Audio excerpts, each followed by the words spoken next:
بسم الله الرحمن الرحيم. ألف لام ميم. ذلك الكتاب لا ريب فيه هدى للمتقين الذين يؤمنون بالغيب ويقيمون الصلاة ومما رزقناهم ينفقون والذين يؤمنون بما أنزل إليك وما أنزل من قبلك وبالآخرة هم يوقنون أولئك على هدى من ربهم وأولئك هم المفلحون. إن الذين كفروا سواء عليهم أأنذرتهم أم لم تنذرهم لا يؤمنون. ختم الله على قلوبهم وعلى سمعهم وعلى أبصارهم غشاوة ولهم عذاب عظيم. ومن الناس من يقول آمنا بالله وباليوم الآخر وما هم بمؤمنين يخادعون الله والذين آمنوا وما يخدعون إلا أنفسهم وما يشعرون. في قلوبهم مرض فزادهم الله مرضا ولهم عذاب أليم بما كانوا يكذبون. وإذا قيل لهم لا تفسدوا في الأرض قالوا إنما نحن مصلحون ألا إنهم هم المفسدون ولكن لا يشعرون. وإذا قيل لهم آمنوا كما آمن الناس قالوا أنؤمن كما آمن السفهاء ألا إنهم هم السفهاء ولكن لا يعلمون. وإذا لقوا الذين آمنوا قالوا آمنا وإذا خلوا إلى شياطينهم قالوا إنا معكم إنما نحن مستهزئون. الله يستهزئ بهم ويمدهم في طغيانهم يعمهون. أولئك الذين اشتروا الضلالة بالهدى فما ربحت تجارتهم وما كانوا مهتدين. مثلهم كمثل الذي استوقد نارا فلما أضاءت ما حوله ذهب الله بنورهم وتركهم في ظلمات لا يبصرون. صم بكم عمي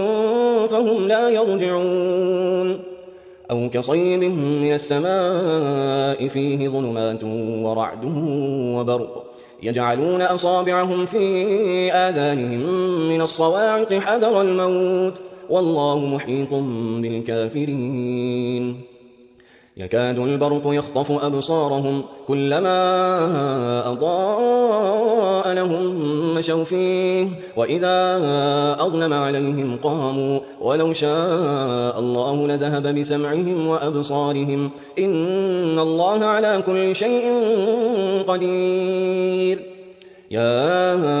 أيها الناس اعبدوا ربكم الذي خلقكم والذين من قبلكم لعلكم تتقون الذي جعل لكم الأرض فراشا والسماء بناء وأنزل من السماء ماء فأخرج به من الثمرات رزقا لكم فلا تجعلوا لله أندادا وأنتم تعلمون. وإن كنتم في ريب مما نزلنا على عبدنا فأتوا بسورة من مثله وادعوا شهداءكم من دون الله إن كنتم صادقين. فإن لم تفعلوا ولن تفعلوا فاتقوا النار التي وقودها الناس والحجارة أعدت للكافرين. وبشر الذين آمنوا وعملوا الصالحات أن لهم جنات تجري من تحتها الأنهار كلما رزقوا منها من ثمرة رزقا قالوا هذا الذي رزقنا من قبل وأتوا به متشابها ولهم فيها أزواج مطهرة وهم فيها خالدون. إن الله لا يستحيي أن يضرب مثلا ما بعوضة فما فوقها فأما الذين آمنوا فيعلمون أنه الحق من ربهم وأما الذين كفروا فيقولون ماذا أراد الله بهذا مثلا يضل به كثيرا ويهدي به كثيرا وما يضل به إلا الفاسقين الذين ينقضون عهد الله من بعد بعد ميثاقه ويقطعون ما أمر الله به أن يوصل ويفسدون في الأرض أولئك هم الخاسرون. كيف تكفرون بالله وكنتم أمواتا فأحياكم ثم يميتكم ثم يحييكم ثم إليه ترجعون. هو الذي خلق لكم ما في الأرض جميعا ثم استوى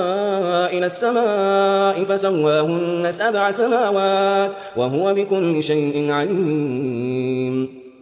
وإذ قال ربك للملائكة إني جاعل في الأرض خليفة قالوا أتجعل فيها من يفسد فيها ويسفك الدماء ونحن نسبح بحمدك ونقدس لك قال إني أعلم ما لا تعلمون. وعلم آدم الأسماء كلها ثم عرضهم على الملائكة فقال أنبئوني بأسماء هؤلاء إن كنتم صادقين. قالوا سبحانك لا علم لنا إلا ما علمتنا إنك أنت العليم الحكيم. قال يا آدم أنبئهم بأسمائهم فلما أنبأهم بأسمائهم قال ألم أقل لكم إني أعلم غيب السماوات والأرض وأعلم ما تبدون وما كنتم تكتمون. وإذ قلنا للملائكة اسجدوا لآدم فسجدوا إلا إبليس أبى واستكبر وكان من الكافرين. وقلنا يا آدم اسكن أنت وزوجك الجنة وكلا منها رغدا حيث شئتما ولا تقربا هذه الشجرة فتكونا من الظالمين.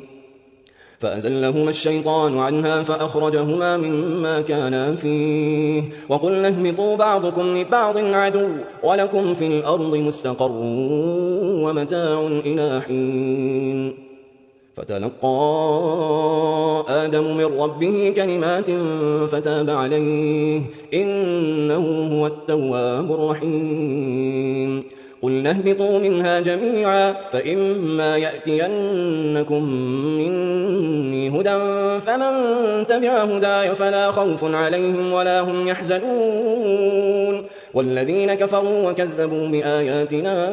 أولئك أصحاب النار هم فيها خالدون.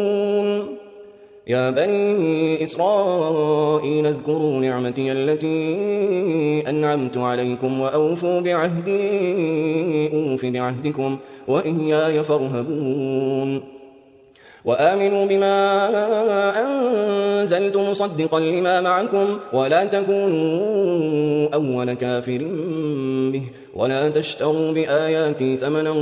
قليلا وإياي فاتقون. ولا تلبسوا الحق بالباطل وتكتموا الحق وأنتم تعلمون. وأقيموا الصلاة وآتوا الزكاة واركعوا مع الراكعين. أتأمرون الناس بالبر وتنسون أنفسكم وأنتم تتلون الكتاب أفلا تعقلون. واستعينوا بالصبر والصلاة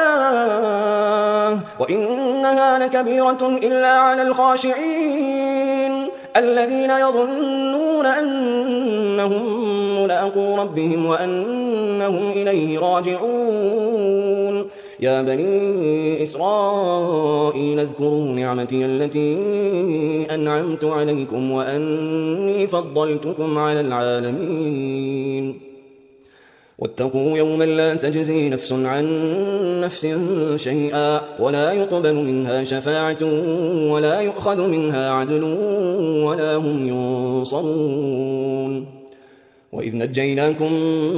من آل فرعون يسومونكم سوء العذاب يذبحون أبناءكم ويستحيون نساءكم وفي ذلكم بلاء من ربكم عظيم. وإذ فرقنا بكم البحر فأنجيناكم وأغرقنا آل فرعون وأنتم تنظرون. وإذ واعدنا موسى 40 ليلة ثم اتخذتم العجل من بعده وأنتم ظالمون ثم عفونا عنكم من بعد ذلك لعلكم تشكرون وإذ آتينا موسى الكتاب والفرقان لعلكم تهتدون وإذ قال موسى لقومه يا قوم إنكم ظلمتم أنفسكم باتخاذكم العجل فتوبوا إلى بارئكم فاقتلوا أنفسكم ذلكم خير لكم عند بارئكم فتاب عليكم إنه هو التواب الرحيم وإذ قلتم يا موسى لن نؤمن لك حتى نرى الله جهرة فأخذتكم الصاعقة وأنتم تنظرون ثم بعثناكم من بعد موتكم لعلكم تشكرون وظللنا عليكم الغمام وأنزلنا عليكم المن والسلوى كلوا من طيبات ما رزقناكم وما ظلمونا ولكن كانوا أنفسهم يظلمون وإذ قلنا ادخلوا هذه القرية فكلوا منها حيث شئتم رغدا وادخلوا الباب سجدا وقولوا حطة نغفر لكم خطاياكم وسنزيد المحسنين فبدل الذين ظلموا قولا غير الذي قيل لهم فأنزلنا على الذين ظلموا رجزا من السماء بما كانوا يفسقون وإذ استسقى موسى لقومه فقلنا اضرب بعصاك الحجر فانفجرت منه 12 عينا قد علم كل أناس مشربهم كلوا واشربوا من رزق الله ولا تعثوا في الأرض مفسدين وإذ قلتم يا موسى لن نصبر على طعام واحد فادع لنا ربك يخرج لنا مما تنبت الأرض من بقلها وقثائها وفومها وعدسها وبصلها قال أتستبدلون الذي هو أدنى بالذي هو خير اهبطوا مصرا فإن لكم ما سألتم وضربت عليهم الذلة والمسكنة وباءوا بغضب من الله ذلك بأنهم كانوا يكفرون بآيات الله ويقتلون النبيين بغير الحق ذلك بما عصوا وكانوا يعتدون إن الذين آمنوا والذين هادوا والنصارى والصابئين من آمن بالله واليوم الآخر وعمل صالحا فلهم أجرهم عند ربهم ولا خوف عليهم ولا هم يحزنون وإذ أخذنا ميثاقكم ورفعنا فوقكم الطور خذوا ما آتيناكم بقوة واذكروا ما فيه لعلكم تتقون ثم توليتم من بعد ذلك فلولا فضل الله عليكم ورحمته لكنتم من الخاسرين ولقد علمتم الذين اعتدوا منكم في السبت فقلنا لهم كونوا قردة خاسئين فجعلناها نكالا لما بين يديها وما خلفها وموعظة للمتقين وإذ قال موسى لقومه إن الله يأمركم أن تذبحوا بقرة قالوا أتتخذنا هزوا قال أعوذ بالله أن أكون من الجاهلين قالوا ادع لنا ربك يبين لنا ما هي قال إنه يقول إنها بقرة لا فارض ولا بكر عوان بين ذلك فافعلوا ما تؤمرون قالوا ادع لنا ربك يبين لنا ما لونها قال إنه يقول إنها بقرة صفراء فأقع لونها تسر الناظرين قالوا ادع لنا ربك يبين لنا ما هي إن البقرة شابه علينا وإنا إن شاء الله لمهتدون قال إنه يقول إنها بقرة لا ذلول تثير الأرض ولا تسقي الحرث مسلمة لا شية فيها قالوا الآن جئت بالحق فذبحوها وما كانوا يفعلون وإذ قتلتم نفسا فادارأتم فيها والله مخرج ما كنتم تكتمون فقلنا اضربوه ببعضها كذلك يحيي الله الموتى ويريكم آياته لعلكم تعقلون ثم قست قلوبكم من بعد ذلك فهي كالحجارة أو أشد القسوة وإن من الحجارة لما يتفجر منه الأنهار وإن منها لما يشقق فيخرج منه الماء وإن منها لما يهبط من خشية الله وما الله بغافل عما تعملون أفتطمعون أن يؤمنوا لكم وقد كان فريق منهم يسمعون كلام الله ثم يحرفونه من بعد ما عقلوه وهم يعلمون وإذا لقوا الذين آمنوا قالوا آمنا وإذا خلا بعضهم إلى بعض قالوا أتحدثونهم بما فتح الله عليكم ليحاجوكم به عند ربكم أفلا تعقلون أولا يعلمون أن الله يعلم ما يسرون وما يعلنون ومنهم أميون لا يعلمون الكتاب إلا أماني وإن هم إلا يظنون فويل للذين يكتبون الكتاب بأيديهم ثم يقولون هذا من عند الله ليشتروا به ثمنا قليلا فويل لهم مما كتبت أيديهم وويل لهم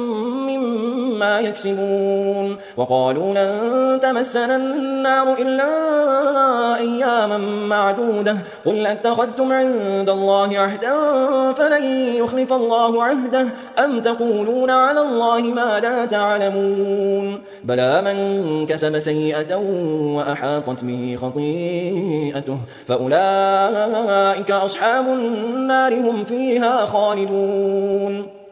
والذين آمنوا وعملوا الصالحات أولئك أصحاب الجنة هم فيها خالدون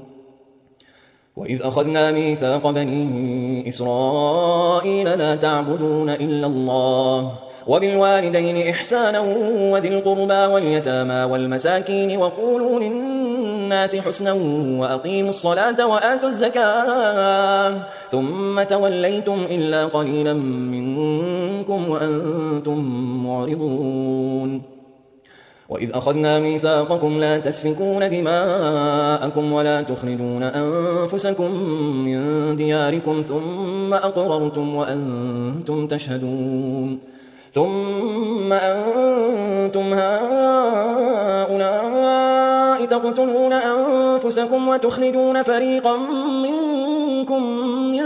ديارهم تظاهرون عليهم بالإثم والعدوان وإن يأتوكم أسارى تفادوهم وهو محرم عليكم إخراجهم أفتؤمنون ببعض الكتاب وتكفرون ببعض فما جزاء من يفعل ذلك منكم إلا خزي في الحياة الدنيا ويوم القيامة يردون إلى أشد العذاب وما الله بغافل عما تعملون أولئك الذين اشتروا الحياة الدنيا بالآخرة فلا يخفف عنهم العذاب ولا هم ينصرون ولقد آتينا موسى الكتاب وقفينا من بعده بالرسل وآتينا عيسى ابن مريم البينات وأيدناه بروح القدس أفكلما جاءكم رسول بما لا تهوى أنفسكم استكبرتم ففريقا كذبتم وفريقا تقتلون وقالوا قلوبنا غلف بل لعنهم الله بكفرهم فقليلا ما يؤمنون ولما جاءهم كتاب من عند الله مصدق لما معهم وكانوا من قبل يستفتحون على الذين كفروا فلما جاءهم ما عرفوا كفروا به فلعنة الله على الكافرين بئس ما اشتروا به أنفسهم أن يكفروا بما أنزل الله بغيا أن ينزل الله من فضله على من يشاء من عباده فباءوا بغضب على غضب وللكافرين عذاب مهين وإذا قيل لهم آمنوا بما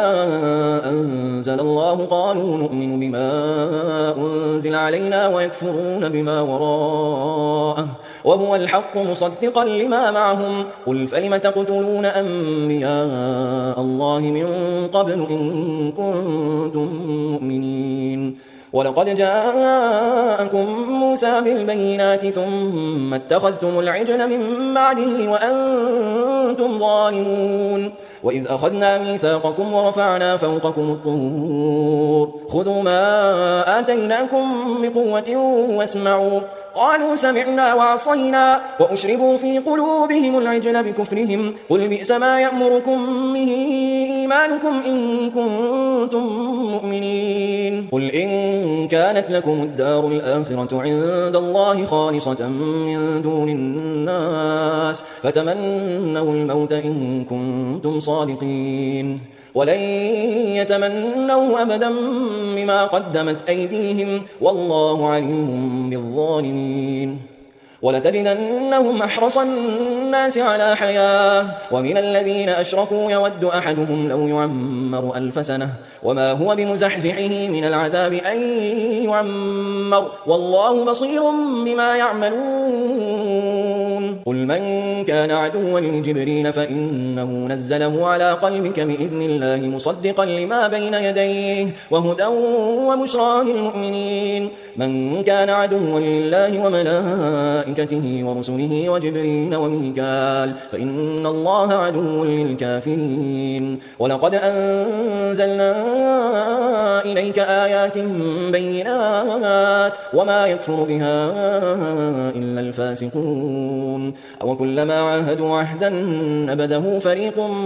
منهم بل أكثرهم لا يؤمنون ولما جاءهم رسول من عند الله مصدق لما معهم نبذ فريق من الذين أوتوا الكتاب كتاب الله وراء ظهورهم كأنهم لا يعلمون واتبعوا ما تتلو الشياطين على ملك سليمان وما كفر سليمان ولكن الشياطين كفروا يعلمون الناس السحر وما أنزل على الملكين ببابل هاروت وماروت وما يعلمان من أحد حتى يقولا إنما نحن فتنة فلا تكفر فيتعلمون منهما ما يفرقون به بين المرء وزوجه وما هم بضارين به من أحد إلا بإذن الله ويتعلمون ما يضرهم ولا ينفعهم ولقد علموا لمن اشتراه ما له في الآخرة من خلاق ولبئس ما شروا به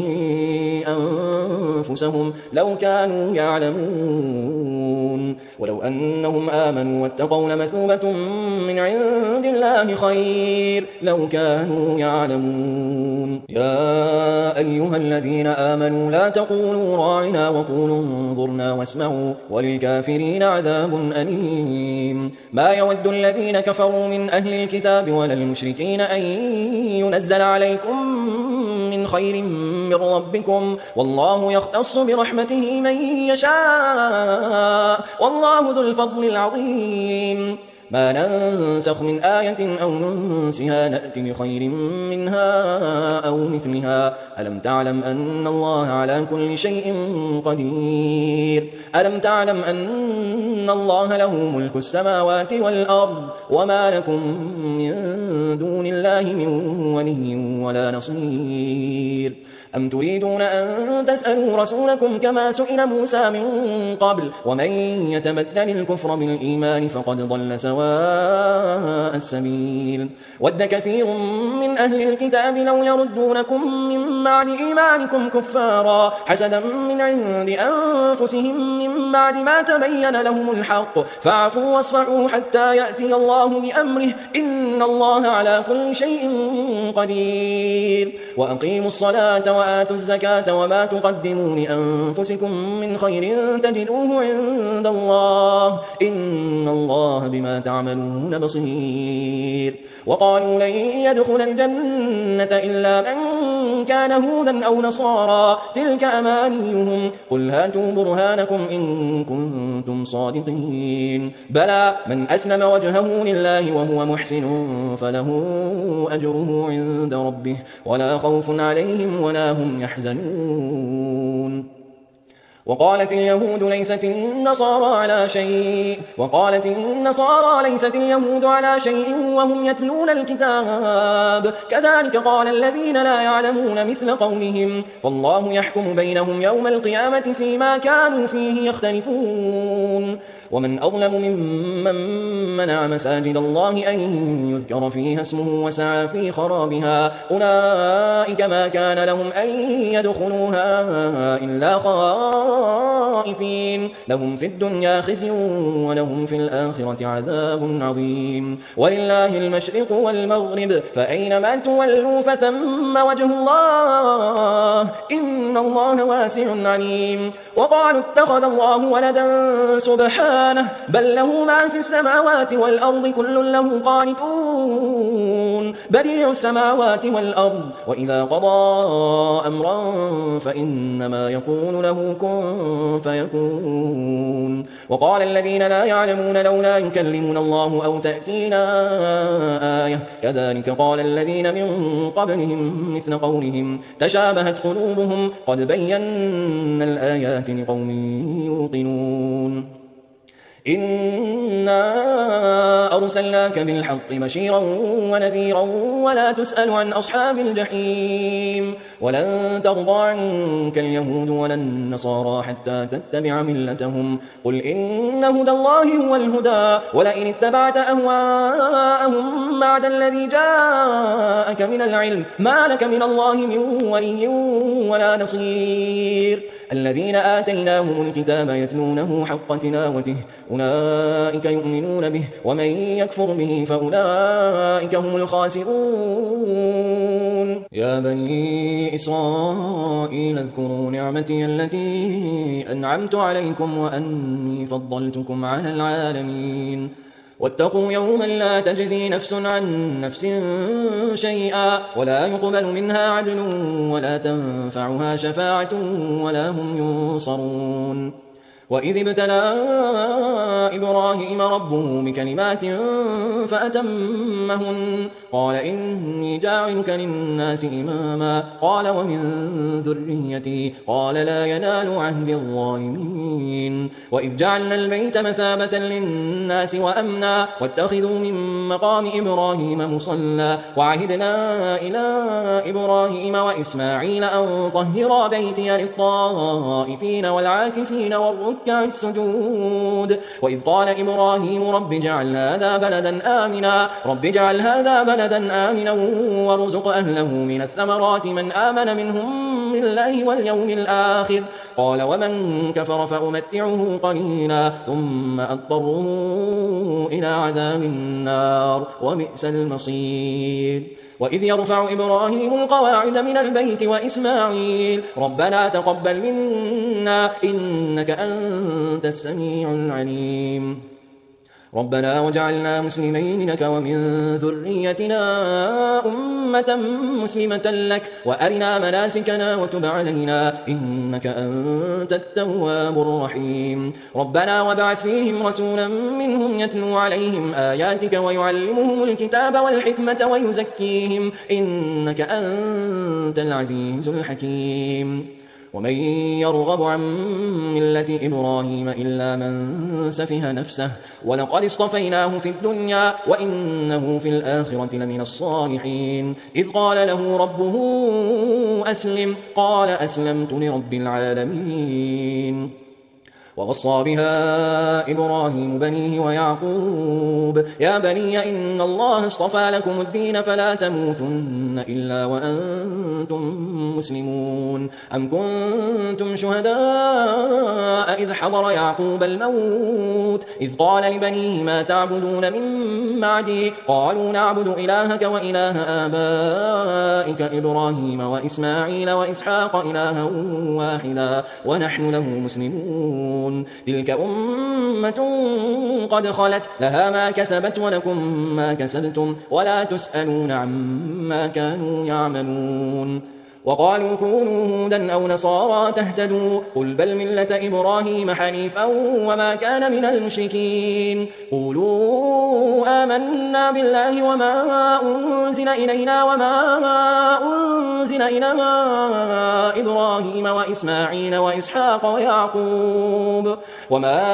أنزل إلى إبراهيم وإسماعيل وإسحاق ويعقوب والأسباط وما أوتي موسى وعيسى وما أوتي النبيون من ربهم لا نفرق بين أحد منهم ونحن له مسلمون فإن آمنوا بمثل ما آمنتم به فقد اهتدوا وإن تولوا فإنما هم في شقاق فسيكفيكهم الله وهو السميع العليم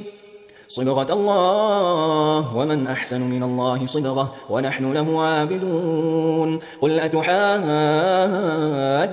في الله وهو ربنا وربكم ولنا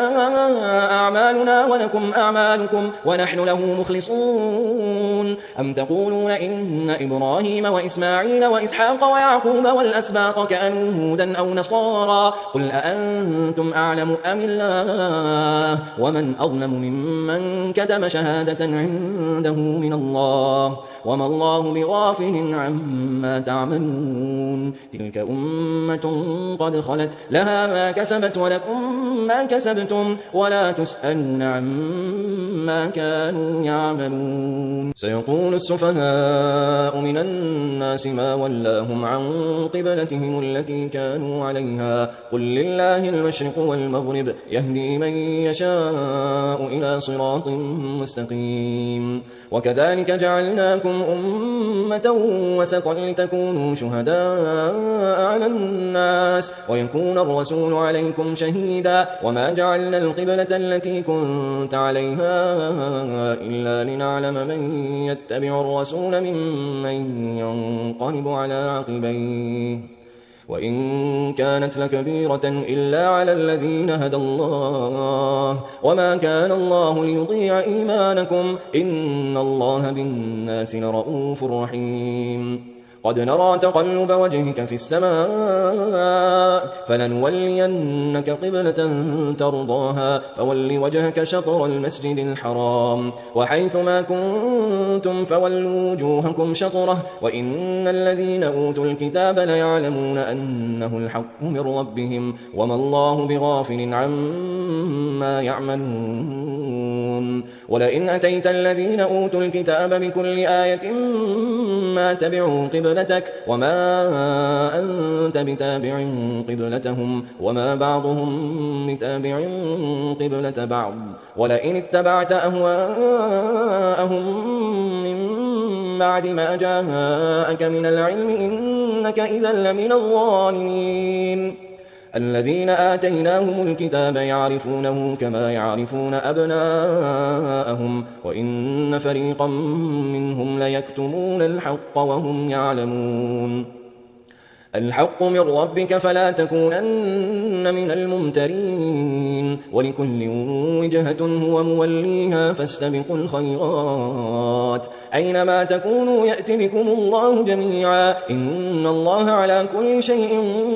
قدير ومن حيث خرجت فول وجهك شطر المسجد الحرام وإنه للحق من ربك وما الله بغافل عما تعملون ومن حيث خرجت فول وجهك شطر المسجد الحرام وحيث ما كنتم فولوا وجوهكم شطره لئلا يكون للناس عليكم حجة إلا الذين ظلموا منهم فلا تخشوهم واخشوني ولأتم نعمتي عليكم ولعلكم تهتدون كما أرسلنا فيكم رسولا منكم يتلو عليكم آياتنا ويزكيكم ويعلمكم الكتاب والحكمة ويعلمكم ما لم تكونوا تعلمون فاذكروني أذكركم واشكروني ولا تكفرون يا أيها الذين آمنوا استعينوا بالصبر والصلاة إن الله مع الصابرين ولا تقولوا لمن يقتل في سبيل الله أموات بل أحياء ولكن لا تشعرون ولا ولنبلونكم بشيء من الخوف والجوع ونقص من الأموال والأنفس والثمرات وبشر الصابرين الذين إذا أصابتهم مصيبة قالوا إنا لله وإنا إليه راجعون أولئك عليهم صلوات من ربهم ورحمة وأولئك هم المهتدون إن الصفا والمروة من شعائر الله فمن حج البيت أو اعتمر فلا جناح عليه أن يطوف بهما ومن تطوع خيرا فإن الله شاكر عليم إن الذين يكتمون ما أنزلنا من البينات والهدى من بعد ما بيناه للناس في الكتاب أولئك يلعنهم الله ويلعنهم اللاعنون إلا الذين تابوا وأصلحوا وبينوا فأولئك أتوب عليهم وأنا التواب الرحيم إن الذين كفروا وماتوا وهم كفار أولئك عليهم لعنة الله والملائكة والناس أجمعين خالدين فيها لا يخفف عنهم العذاب ولا هم ينظرون وإلهكم إله واحد لا إله إلا هو الرحمن الرحيم إن في خلق السماوات والأرض واختلاف الليل والنهار والفلك التي تجري في البحر بما ينفع الناس وما أنزل الله من السماء من ماء فأحيا به الأرض بعد موتها وبث فيها من كل دابة وتصريف الرياح والسحاب المسخر بين السماء والأرض لآيات لقوم يعقلون ومن الناس من يتخذ من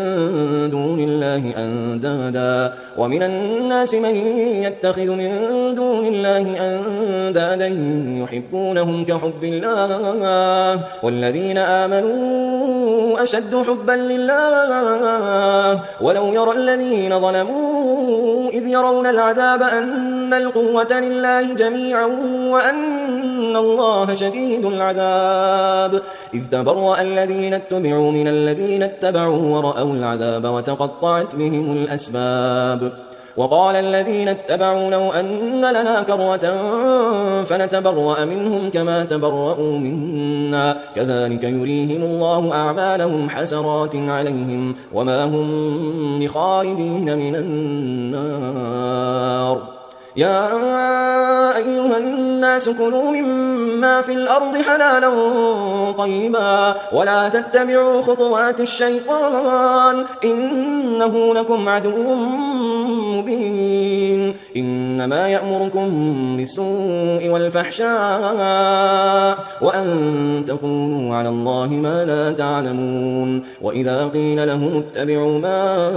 أنزل الله قالوا بل نتبع ما ألفينا عليه آباءنا أولو كان آباؤهم لا يعقلون شيئا ولا يهتدون ومثل الذين كفروا كمثل الذي ينعق بما لا يسمع إلا دعاء ونداء صم بكم عمي فهم لا يعقلون يا أيها الذين آمنوا كلوا من طيبات ما رزقناكم واشكروا لله إن كنتم إياه تعبدون إنما حرم عليكم الميتة والدم ولحم الخنزير وما أهل به لغير الله فمن اضطر غير باغ ولا عاد فلا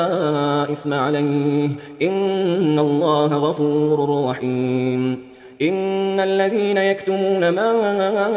أنزل الله من الكتاب ويشترون به ثمنا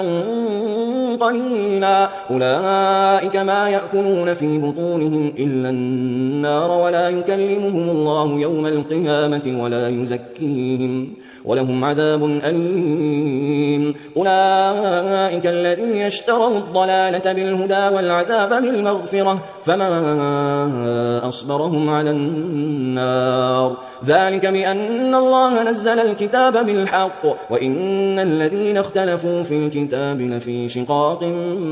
بعيد ليس البر أن تولوا وجوهكم قبل المشرق والمغرب ولكن البر من آمن بالله واليوم الآخر والملائكة والكتاب والنبيين وآتى المال على حبه ذوي القربى واليتامى والمساكين وابن السبيل والسائلين وفي الرقاب وأقام الصلاة وآتى الزكاة والموفون بعهدهم إذا عاهدوا والصابرين في البأساء والضراء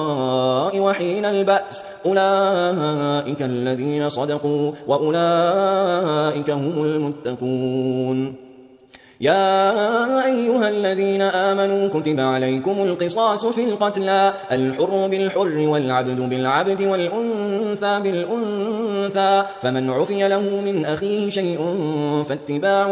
بالمعروف وأداء إليه بإحسان ذلك تخفيف من ربكم ورحمة فمن اعتدى بعد ذلك فله عذاب أليم ولكم في القصاص حياة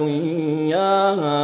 أولي الألباب لعلكم تتقون كتب عليكم إذا حضر أحدكم الموت إن ترك خيرا الوصية للوالدين والأقربين بالمعروف حقا على المتقين فمن بدله بعدما سمعه فإنما إثمه على الذين يبدلونه إن الله سميع عليم فمن خاف من موص جنفا أو إثما فأصلح بينهم فلا إثم عليه إن الله غفور رحيم يا أيها الذين آمنوا كتب عليكم الصيام كما كتب على الذين من قبلكم لعلكم تتقون أياما معدودات فمن كان منكم مريضا أو على سفر فعدة من أيام أخر وعلى الذين يطيقونه فدية طعام مسكين فمن تطوع خيرا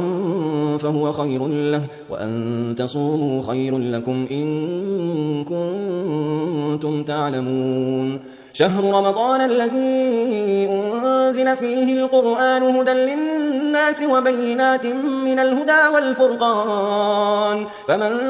شهد منكم الشهر فليصم ومن كان مريضا أو على سفر فعدة من أيام أخر يريد الله بكم اليسر ولا يريد بكم العسر ولتكملوا العدة ولتكبروا الله على ما هداكم ولعلكم تشكرون وإذا سألك عبادي عني فإني قريب أجيب دعوة الداع إذا دعان فليستجيبوا لي وليؤمنوا بي لعلهم يرشدون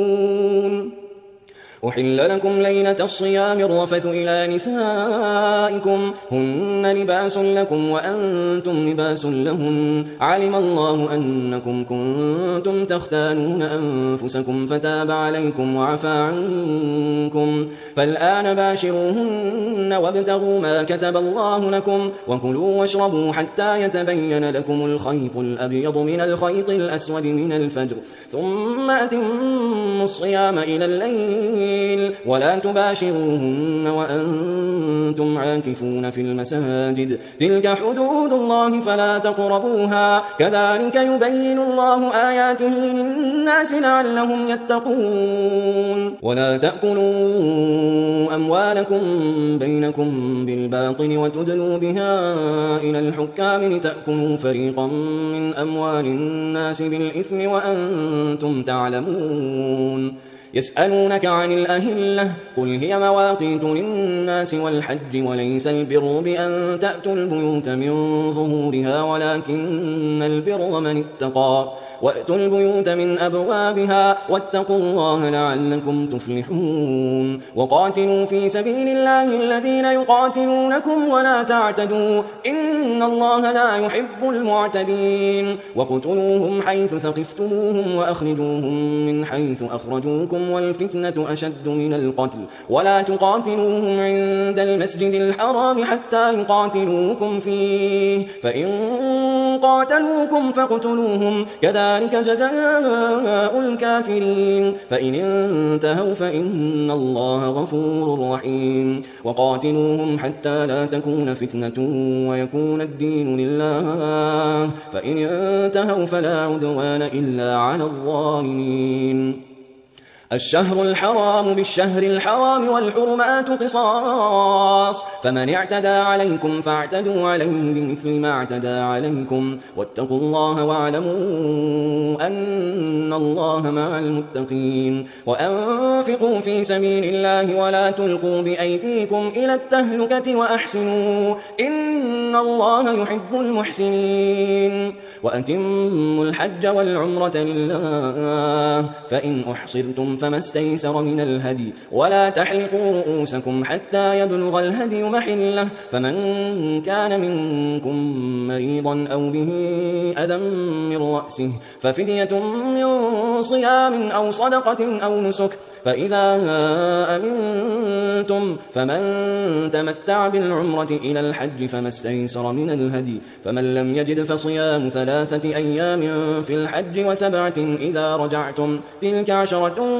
كاملة ذلك لمن لم يكن أهله حاضر المسجد الحرام واتقوا الله واعلموا أن الله شديد العقاب الحج أشهر معلومات فمن فرض فيهن الحج فلا رفث ولا فسوق ولا جدال في الحج وما تفعلوا من خير يعلمه الله وتزودوا فإن خير الزاد التقوى واتقون يا أولي الألباب ليس عليكم جناح أن تبتغوا فضلا من ربكم فإذا أفضتم من عرفات فاذكروا الله عند المشعر الحرام واذكروه كما هداكم وإن كنتم من قبله لمن الضالين ثم أفيضوا من حيث أفاض الناس واستغفروا الله إن الله غفور رحيم فإذا قضيتم مناسككم فاذكروا الله كذكركم آباءكم أو أشد ذكرا فمن الناس من يقول ربنا آتنا في الدنيا وما له في الآخرة من خلاق ومنهم من يقول ربنا آتنا في الدنيا حسنة وفي الآخرة حسنة وقنا عذاب النار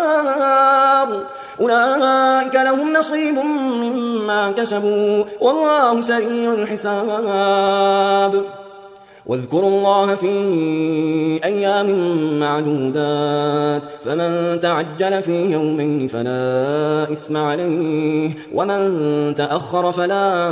إثم عليه لمن اتقى واتقوا الله واعلموا أنكم إليه تحشرون ومن الناس من يعجبك قوله في الحياة الدنيا ويشهد الله على ما في قلبه وهو ألد الخصام وإذا تولى سعى في الأرض ليفسد فيها ويهلك الحرث والنسل والله لا يحب الفساد وإذا قيل له اتق الله أخذته العزة بالإثم فحسبه جهنم ولبئس المهاد ومن الناس من يشري نفسه ابتغاء مرضات الله والله رؤوف بالعباد يا أيها الذين آمنوا ادخلوا في السلم كافة ولا تتبعوا خطوات الشيطان إنه لكم عدو مبين فإن زللتم من بعد ما جاءتكم البينات فاعلموا أن الله عزيز حكيم هل ينظرون إلا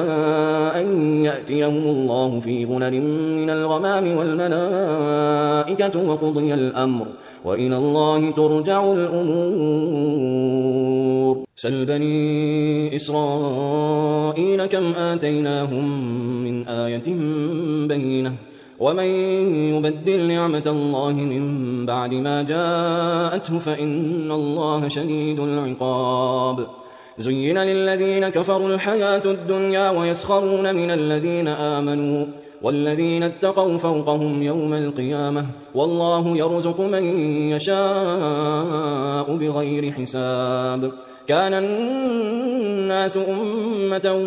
واحدة فبعث الله النبيين مبشرين ومنذرين وأنزل معهم الكتاب بالحق ليحكم بين الناس فيما اختلفوا فيه وما اختلف فيه إلا الذين أوتوه من بعد ما جاءتهم البينات بغيا بينهم فهدى الله الذين آمنوا لما اختلفوا فيه من الحق بإذنه والله يهدي من يشاء إلى صراط مستقيم أم حسبتم أن تدخلوا الجنة ولما يأتكم مثل الذين خلوا من قبلكم مستهم البأساء والضراء وزلزلوا حتى يقول الرسول والذين آمنوا معه متى نصر الله ألا إن نصر الله قريب ألا إن نصر الله قريب يسألونك ماذا ينفقون قل ما أنفقتم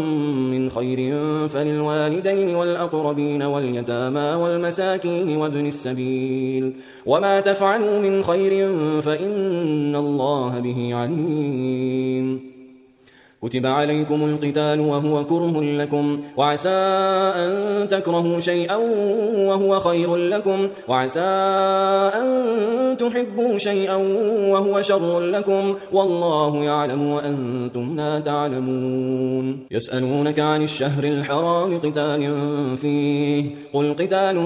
فيه كبير وصد عن سبيل الله وكفر به والمسجد الحرام وإخراج أهله منه أكبر عند الله والفتنة أكبر من القتل ولا يزالون يقاتلونكم حتى يردوكم عن دينكم إن استطاعوا ومن يرتد منكم عن دينه فيمت وهو كافر فأولئك حبطت أعمالهم في الدنيا والآخرة وأولئك أصحاب النار هم فيها خالدون إن الذين آمنوا والذين هاجروا وجاهدوا في سبيل الله أولئك يرجون رحمة الله والله غفور رحيم يسألونك عن الخمر والميسر قل فيهما إثم كبير ومنافع للناس وإثمهما أكبر من نفعهما ويسألونك ماذا ينفقون قل العفو كذلك يبين الله لكم الآيات لعلكم تتفكرون في الدنيا والآخرة ويسألونك عن اليتامى قل إصلاح لهم خير وإن تخالطوهم فإخوانكم والله يعلم المفسد من المصلح ولو شاء الله لأعنتكم إن الله عزيز حكيم ولا تنكحوا المشركات حتى يؤمن ولأمة مؤمنة خير من مشركة ولو أعجبتكم ولا تنكحوا المشركين حتى يؤمنوا ولعبد مؤمن خير من مشرك ولو أعجبكم أولئك يدعون إلى النار والله يدعو إلى الجنة والمغفرة بإذنه ويبين آياته للناس لعلهم يتذكرون ويسألونك عن المحيض قل هو أذى فاعتزلوا النساء في المحيض ولا تقربوهن حتى يطهرن فإذا تطهرن فأتوهن من حيث أمركم الله إن الله يحب التوابين ويحب المتطهرين. نساؤكم حرث لكم فأتوا حرثكم أنى شئتم وقدموا لأنفسكم واتقوا الله واعلموا أنكم ملاقوه وبشر المؤمنين. ولا تجعلوا الله عرضة لأيمانكم أن تبروا وتتقوا وتصلحوا بين الناس والله سميع عليم. لا يؤاخذكم الله باللغو في أيمانكم ولكن يؤاخذكم بما كسبت قلوبكم والله غفور حليم. للذين يؤلون من نسائهم تربص 4 أشهر فإن فاءوا فإن الله غفور رحيم. وإن عزموا الطلاق فإن الله سميع عليم. والمطلقات يتربصن بأنفسهن 3 قروء ولا يحل لهن أن يكتمن ما خلق الله في أرحامهن إن كن يؤمن بالله واليوم الآخر وبعولتهن أحق بردهن في ذلك إن أرادوا إصلاحا ولهن مثل الذي عليهن بالمعروف وللرجال عليهن درجة والله عزيز حكيم. الطلاق 2 فإمساك بمعروف أو تسريح بإحسان. ولا يحل لكم أن تأخذوا مما آتيتموهن شيئا إلا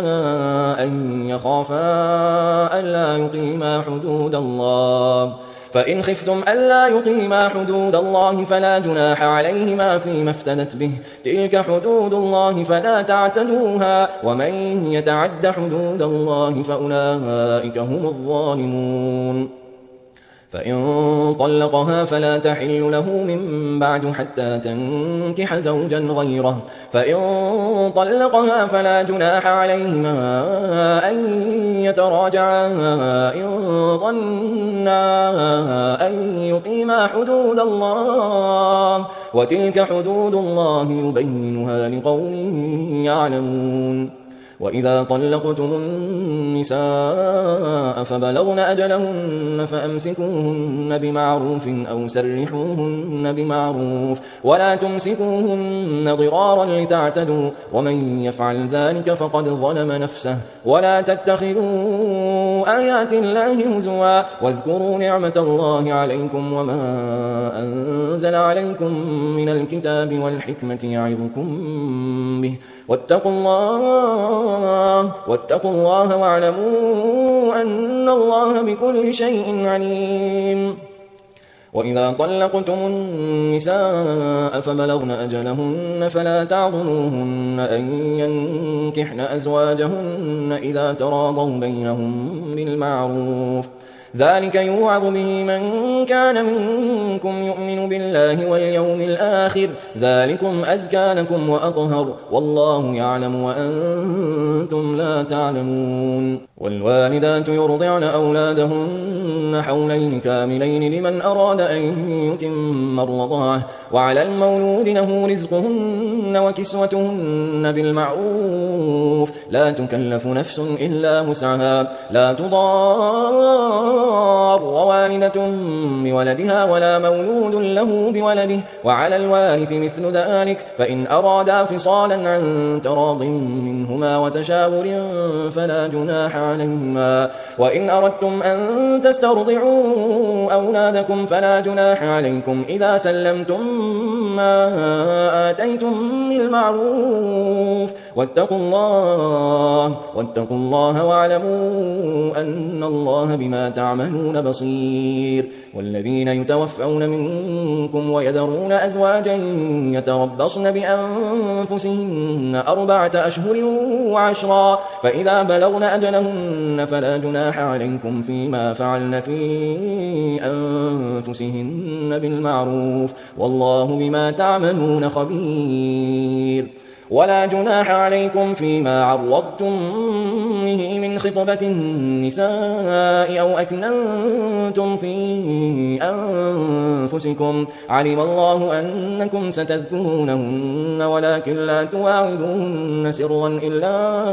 أن تقولوا قولا معروفا ولا تعزموا عقدة النكاح حتى يبلغ الكتاب أجله واعلموا أن الله يعلم ما في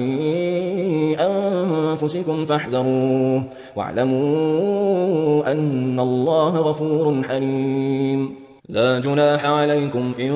طلقتم النساء ما لم تمسوهن أو تفرضوا لهن فريضة ومتعوهن على الموسع قدره وعلى المقتر قدره متاعا بالمعروف حقا على المحسنين وإن طلقتموهن من قبل أن تمسوهن وقد فرضتم لهن فريضة فنصف ما فرضتم إلا أن يعفون أو يعفو الذي بيده عقدة النكاح وأن تعفوا أقرب للتقوى ولا تنسوا الفضل بينكم إن الله بما تعملون بصير حافظوا على الصلوات والصلاة الوسطى وقوموا لله قانتين فإن خفتم فرجالا أو ركبانا فإذا أمنتم فاذكروا الله كما علمكم ما لم تكونوا تعلمون والذين يتوفون منكم ويذرون أزواجا وصية لأزواجهم متاعا إلى الحول غير إخراج فإن خرجن فلا جناح عليكم فيما فعلن في أنفسهن من معروف والله عزيز حكيم وللمطلقات متاع بالمعروف حقا على المتقين كذلك يبين الله لكم آياته لعلكم تعقلون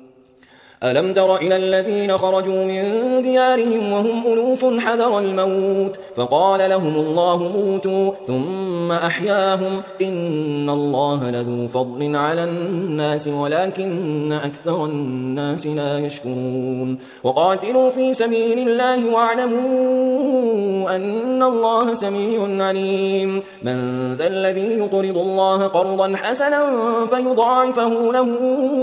أضعافا كثيرة والله يقبض ويبسط وإليه ترجعون ألم تر إلى الملأ من بني إسرائيل من بعد موسى إذ قالوا لنبي له مبعث لنا ملكا نقاتل في سبيل الله قال هل عسيتم إن كتب عليكم القتال ألا تقاتلوا قالوا وما لنا ألا نقاتل في سبيل الله وقد أخرجنا من ديارنا وأبنائنا فلما كتب عليهم القتال تولوا إلا قليلا منهم والله عليم بالظالمين وقال لهم نبيهم إن الله قد بعث لكم طالوت ملكا قالوا أنى يكون له الملك علينا ونحن أحق بالملك منه ولم يؤت سعة من المال قال إن الله اصطفاه عليكم وزاده بسطة في العلم والجسم والله يؤتي ملكه من يشاء والله واسع عليم وقال لهم نبيهم إن آية ملكه أن يأتيكم التابوت فيه سكينة من ربكم وبقية مما ترك آل موسى وآل هارون تحمله الملائكة إن في ذلك لآية لكم إن كنتم مؤمنين فلما فصل طالوت بالجنود قال إن الله مبتليكم بنهر فمن شرب منه فليس مني ومن لم يطعمه فإنه مني إلا من اغترف غرفة بيده فشربوا منه إلا قليلا منهم فلما جاوزه هو والذين آمنوا معه قالوا لا طاقة لنا اليوم بجالوت وجنوده قال الذين يظنون أنهم ملاقو الله كم من فئة قليلة غلبت فئة كثيرة بإذن الله والله مع الصابرين. ولما برزوا لجالوت وجنوده قالوا ربنا أفرغ علينا صبرا وثبت أقدامنا وانصرنا على القوم الكافرين فهزموهم بإذن الله وقتل داود جالوت وآتاه الله الملك والحكمة وعلمه مما يشاء ولولا دفع الله الناس بعضهم ببعض لفسدت الأرض ولكن الله ذو فضل على العالمين. تلك آيات الله نتلوها عليك بالحق وإنك لمن المرسلين. تلك الرسل فضلنا بعضهم على بعض منهم من كلم الله ورفع بعضهم درجات وآتينا عيسى ابن مريم البينات وأيدناه بروح القدس ولو شاء الله ما اقتتل الذين من بعدهم من بعد ما جاءتهم البينات ولكن اختلفوا فمنهم من آمن ومنهم من كفر ولو شاء الله ما اقتتلوا ولكن الله يفعل ما يريد. يا أيها الذين آمنوا أنفقوا مما رزقناكم من قبل أن يأتي يوم لا بيع فيه ولا خلة ولا شفاعة والكافرون هم الظالمون. الله لا إله إلا هو الحي القيوم لا تأخذه سنة ولا نوم له ما في السماوات وما في الأرض من ذا الذي يشفع عنده إلا بإذنه يعلم ما بين أيديهم وما خلفهم ولا يحيطون بشيء من علمه إلا بما شاء وسع كرسيه السماوات والأرض ولا يؤوده حفظهما وهو العلي العظيم. لا إكراه في الدين قد تبين الرشد من الغي فمن يكفر بالطاغوت ويؤمن بالله فقد استمسك بالعروة الوثقى لا انفصام لها والله سميع عليم. الله ولي الذين آمنوا يخرجهم من الظلمات إلى النور والذين كفروا أولياؤهم الطاغوت يخرجونهم من النور إلى الظلمات أولئك أصحاب النار هم فيها خالدون. ألم تر إلى الذي حاج إبراهيم في ربه أن آتاه الله الملك إذ قال إبراهيم ربي الذي يحيي ويميت قال أنا أحيي وأميت قال إبراهيم فإن الله يأتي بالشمس من المشرق فأت بها من المغرب فبهت الذي كفر والله لا يهدي القوم الظالمين. أو كالذي مر على قرية وهي خاوية على عروشها قال أنى يحيي هذه الله بعد موتها فأماته الله 100 عام ثم بعثه قال كم لبثت قال لبثت يوما أو بعض يوم قال بل لبثت 100 عام فانظر إلى طعامك وشرابك لم يتسنه وانظر إلى حمارك ولنجعلك آية للناس وانظر إلى العظام كيف ننشزها ثم نكسوها لحما فلما تبين له قال أعلم أن الله على كل شيء قدير. وإذ قال إبراهيم رب أرني كيف تحيي الموتى قال أولم تؤمن قال بلى ولكن ليطمئن قلبي قال فخذ 4 من الطير فصرهن إليك ثم اجعل على كل جبل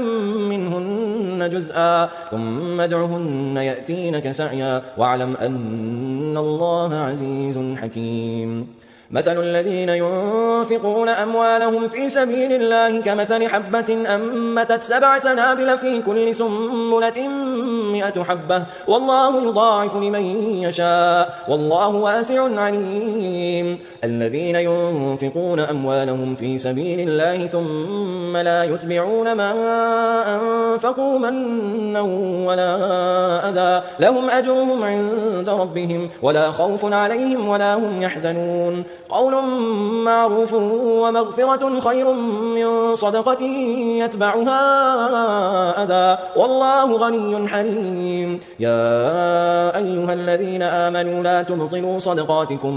بالمن والأذى كالذي ينفق ماله رئاء الناس ولا يؤمن بالله واليوم الآخر فمثله كمثل صفوان عليه تراب فأصابه وابل فتركه صلدا لا يقدرون على شيء مما كسبوا والله لا يهدي القوم الكافرين. ومثل الذين ينفقون أموالهم ابتغاء مرضات الله وتثبيتا من أنفسهم كمثل جنة بربوة أصابها وابل فآتت أكلها ضعفين فإن لم يصبها وابل فطل والله بما تعملون بصير. أيود أحدكم أن تكون له جنة من نخيل وأعناب تجري من تحتها الأنهار له فيها من كل الثمرات وأصابه الكبر وله ذرية ضعفاء فأصابها إعصار فيه نار فاحترقت كذلك يبين الله لكم الآيات لعلكم تتفكرون. يا أيها الذين آمنوا أنفقوا من طيبات ما كسبتم ومما أخرجنا لكم من الأرض ولا تيمموا الخبيث منه تنفقون ولستم بآخذيه إلا أن تغمضوا فيه واعلموا أن الله غني حميد. الشيطان يعدكم الفقر ويأمركم بالفحشاء والله يعدكم مغفرة منه وفضلا والله واسع عليم. يؤتي الحكمة من يشاء ومن يؤت الحكمة فقد أوتي خيرا كثيرا وما يذكر إلا أولو الألباب. وما أنفقتم من نفقة أو نذرتم من نذر فإن الله يعلمه وما للظالمين من أنصار. إن تبدوا الصدقات فنعما هي وإن تخفوها وتؤتوها الفقراء فهو خير لكم ويكفر عنكم من سيئاتكم والله بما تعملون خبير. ليس عليك هداهم ولكن الله يهدي من يشاء وما تنفقوا من خير فلأنفسكم وما تنفقون إلا ابتغاء وجه الله وما تنفقوا من خير يوفى إليكم وأنتم لا تظلمون. للفقراء الذين أحصروا في سبيل الله لا يستطيعون ضربا في الأرض يحسبهم الجاهل أغنياء من التعفف تعرفهم بسيماهم لا يسألون الناس إلحافا وما تنفقوا من خير فإن الله به عليم. الذين ينفقون أموالهم بالليل والنهار سرا وعلانية فلهم أجرهم عند ربهم ولا خوف عليهم ولا هم يحزنون. الذين يأكلون الربا لا يقومون إلا كما يقوم الذي يتخبطه الشيطان من المس ذلك بأنهم قالوا إنما البيع مثل الربا وأحل الله البيع وحرم الربا فمن جاءه موعظة من ربه فانتهى فله ما سلف وأمره إلى الله ومن عاد فأولئك أصحاب النار هم فيها خالدون. يمحق الله الربا ويربي الصدقات والله لا يحب كل كفار أثيم. إن الذين آمنوا وعملوا الصالحات وأقاموا الصلاة وآتوا الزكاة لهم أجرهم عند ربهم ولا خوف عليهم ولا هم يحزنون. يا أيها الذين آمنوا اتقوا الله وذروا ما بقي من الربا إن كنتم مؤمنين فإن لم تفعلوا فأذنوا بحرب من الله ورسوله وإن تبتم فلكم رؤوس أموالكم لا تظلمون ولا تظلمون. وإن كان ذو عسرة فنظرة إلى ميسرة وأن تصدقوا خير لكم إن كنتم تعلمون. واتقوا يوما ترجعون فيه إلى الله ثم توفى كل نفس ما كسبت وهم لا يظلمون. يا أيها الذين آمنوا إذا تداينتم بدين إلى أجل مسمى فاكتبوه وليكتب بينكم كاتب بالعدل ولا يأب كاتب أن يكتب كما علمه الله فليكتب وليملل الذي عليه الحق وليتق الله ربه ولا يبخس منه شيئا فإن كان الذي عليه الحق سفيها أو ضعيفا أو لا يستطيع أن يمله فليملل وليه بالعدل واستشهدوا شهيدين من رجالكم فإن لم يكونا رجلين فرجل وامرأتان ممن ترضون من الشهداء أن تضل إحداهما فتذكر إحداهما الأخرى ولا يأبى الشهداء إذا ما دعوا ولا تسأموا أن تكتبوه صغيرا أو كبيرا إلى أجله ذلكم أقسط عند الله وأقوم للشهادة وأدنى ألا ترتابوا إلا أن تكون تجارة حاضرة تديرونها بينكم فليس عليكم جناح ألا تكتبوها وأشهدوا إذا تبايعتم ولا يضار كاتب ولا شهيد وإن تفعلوا فإنه فسوق بكم واتقوا الله ويعلمكم الله والله بكل شيء عليم وإن كنتم على سفر ولم تجدوا كاتبا فرهان مقبوضة فإن أمن بعضكم بعضا فليؤدي الذي اؤتمن أمانته وليتق الله ربه ولا تكتموا الشهادة ومن يكتمها فإنه آثم قلبه والله بما تعملون عليم لله ما في السماوات وما في الأرض وإن تبدوا ما في أنفسكم أو تخفوه يحاسبكم به الله فيغفر لمن يشاء ويعذب من يشاء والله على كل شيء قدير آمن الرسول بما أنزل إليه من ربه والمؤمنون كل آمن بالله وملائكته وكتبه ورسله لا نفرق بين أحد من رسله وقالوا سمعنا وأطعنا غفرانك ربنا وإليك المصير لا يكلف الله نفسا إلا وسعها لها ما كسبت وعليها ما اكتسبت ربنا لا تؤاخذنا إن نسينا أو أخطأنا ربنا ولا تحمل علينا إصرا كما حملته على الذين من قبلنا ربنا ولا تحملنا ما لا طاقة لنا به واعف عنا واغفر لنا وارحمنا أنت مولانا فانصرنا على القوم الكافرين